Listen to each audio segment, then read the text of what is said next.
Hello viewers, আসসালামু আলাইকুম। আশা করি আপনারা সবাই অনেক ভালো আছেন। আপনারা কি লাউ চাষে প্রচুর ফলন পেতে চান, কিংবা লাউ গাছে গিটে গিটে প্রচুর পরিমাণে লাউ ধরানোর টিপস জানতে চান?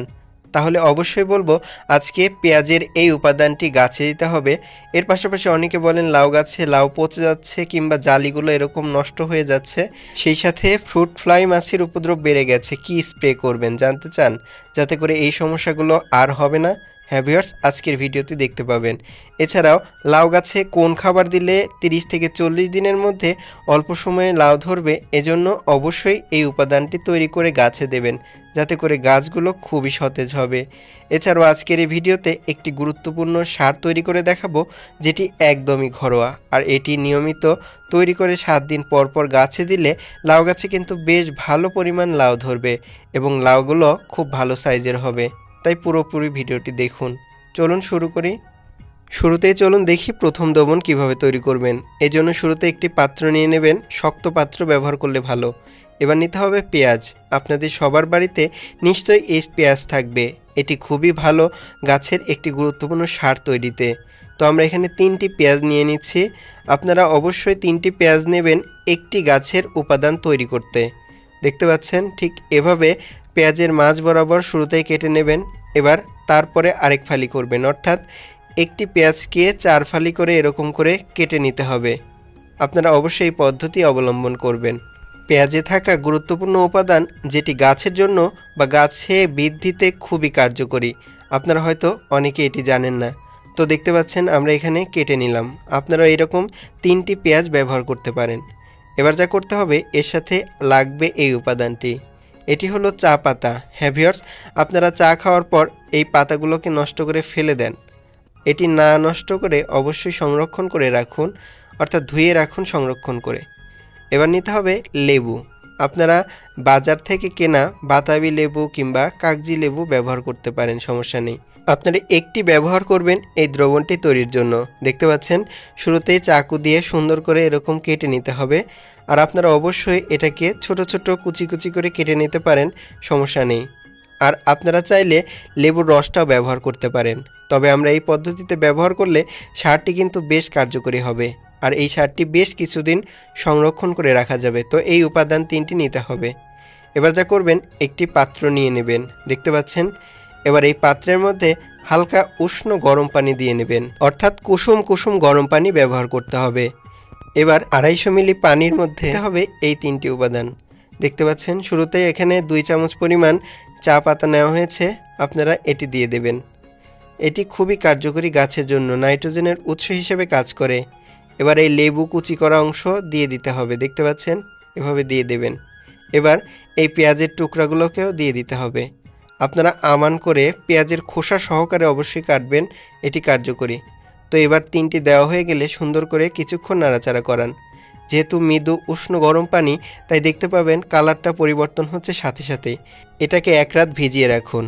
1 রাত পর দেখতে পাবেন ঠিক এই অবস্থা, অর্থাৎ পেঁয়াজের খোসাগুলো অনেকটা এরকম কুঁচকে গেছে, লেবুগুলো এরকম সিদ্ধ হয়ে গেছে কিছুটা।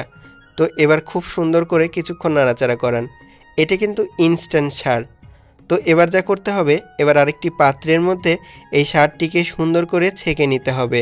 যেহেতু এটি গাছে স্প্রে করেও প্রয়োগ করা যাবে, সেজন্য অবশ্যই আপনারা চাইলে ছেঁকে ব্যবহার করতে পারেন। আর গাছের গোড়ায় দিতে চাইলে আপনারা অবশ্যই পুরোপুরি ব্যবহার করতে পারেন, ছাকার দরকার নেই। তো দেখতে পাচ্ছেন আমরা এখানে স্প্রে করে প্রয়োগ করার জন্য সুন্দর করে ছেঁকে নিচ্ছি। ঠিক এভাবে ছেঁকে নেবেন, যাতে করে বেশ কিছুদিন সংরক্ষণ করতে পারবেন। এবার এর সাথে মেশাতে হবে পানি, এর কার্যকারিতা বৃদ্ধির জন্য। এজন্য আপনারা অবশ্যই 1 টাইম গ্লাসের 3 গ্লাস পানি মেশাবেন এই 250 মিলি দ্রবণের জন্য। দেখতে পাচ্ছেন 250 মিলির জন্য 600 মিলি পানি এর সাথে অ্যাড করে দিচ্ছি। আপনারা 500 মিলি পানিও অ্যাড করতে পারেন। দেখতে পাচ্ছেন এভাবে অ্যাড করে এটাকে সুন্দর করে নাড়াচাড়া করাতে হবে। আপনারা খুব সুন্দর করে কিছুক্ষণ এরকম নাড়াচাড়া করান, যাতে করে দ্রবণের কার্যকারিতা বেড়ে যায়। তো আপনারা খুব সহজে এটি তৈরি করে ফেললেন। এটি কিন্তু গাছে দিলে বেশ কার্যকরী, এটি গাছের গোড়ায় প্রয়োগ করা যায়। এক্ষেত্রে আপনারা চাইলে এটি অবশ্যই স্প্রে করে প্রয়োগ করতে পারেন। এটি খুবই কার্যকরী যে কোনো গাছের ক্ষেত্রে। অনেকে বলেন লাউ গাছের জালি নষ্ট হয়ে যাচ্ছে কিংবা কুড়া পচে যাচ্ছে, কি প্রয়োগ করবেন? জাহিম 55 ইসি। এটি খুবই কার্যকরী একটি কীটনাশক। এটি গাছে প্রয়োগ করার পরপরই গাছে কিন্তু পোকামাকড়ের উপদ্রব একেবারেই কমে যাবে। এটি গায়ে লাগলে কিংবা পোকামাকড় কোনোভাবে এর সংস্পর্শে এলে কিন্তু দ্রুত মারা যাবে। এটি বহুমুখী একটি কীটনাশক। এতে ক্লোরোপাইরিফস ও সাইপারমেথ্রিন থাকায় খুবই কার্যকরী। এছাড়াও লাউয়ের ফলন বৃদ্ধিতে এটি প্রয়োগ করবেন। প্রথমে কিছু ছোট মাছ নিয়ে নিতে হবে। এবার নিতে হবে কিছু পরিমাণ পেঁয়াজ। দেখতে পাচ্ছেন, আপনারা পচা মাছ ব্যবহার করতে পারেন। এবার এই পেঁয়াজগুলোর সাথে নিয়ে ট্রাইকোডার্মা দিয়ে দিতে হবে, অর্থাৎ ট্রাইকোডার্মা পাউডার। এবার দিতে হবে একটি ভিটামিন সি ট্যাবলেট। তো দেখতে পাচ্ছেন, এই 3টি উপাদানই কিন্তু একদমই জৈব। আর এটি খুব সুন্দর করে মিশিয়ে ফেলবেন। অনেক সময় মাছ নষ্ট হয়ে যায়, ফ্রিজ থেকে বের করে আপনারা এই পদ্ধতি ব্যবহার করতে পারেন। এবার এটাকে অবশ্যই রেখে দিতে হবে 30 দিনের জন্য। দেখতে পাচ্ছেন, খুব সুন্দর করে পলিথিনে আটকে বায়োরোধী করে 30 দিন রেখে দিন। 30 দিন পর যদি দেখায়, দেখতে পাচ্ছেন ঠিক এরকম পচে যাবে এবং গুরুত্বপূর্ণ সার তৈরি হবে। এটাকে অবশ্যই একটি বয়ামের মধ্যে রেখে দিন, না হলে কিন্তু অনেকটা গন্ধ হয়ে যায়। তবে ট্রাইকোডার্মা থাকার কারণে পচাটি কিন্তু ভালো থাকে এবং অতটাও গন্ধ হবে না।